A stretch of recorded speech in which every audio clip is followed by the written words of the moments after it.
أعوذ بالله من الشيطان الرجيم. بسم الله الرحمن الرحيم.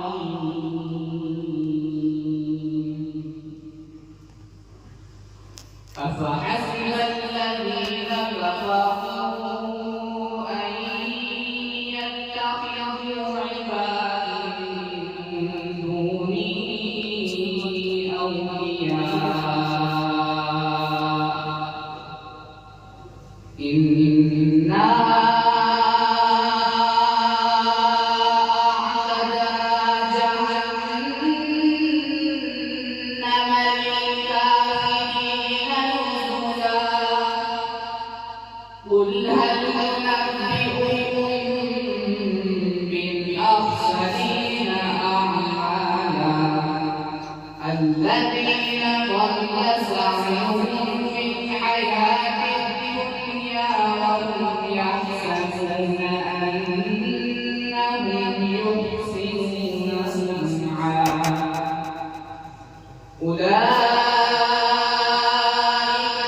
الذين كفروا بآيات ربهم ولقائه فحبطت أعمالهم ما شاء الله.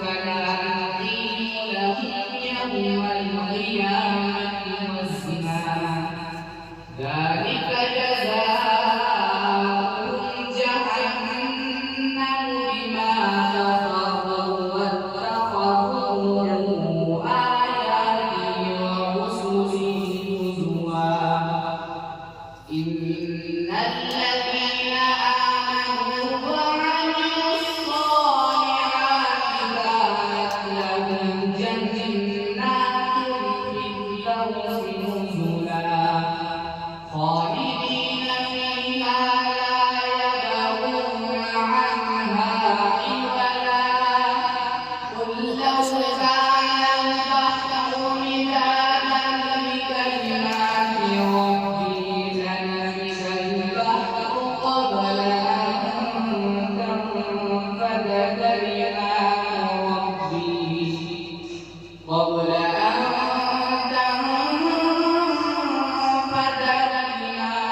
ربي ولو جئنا بمثله مددا قل إنما أنا بشر مثلكم يوحى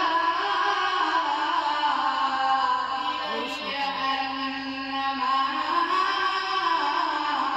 إلهكم إله واحد فمن كان يرجو لقاء ربه فليعمل عملا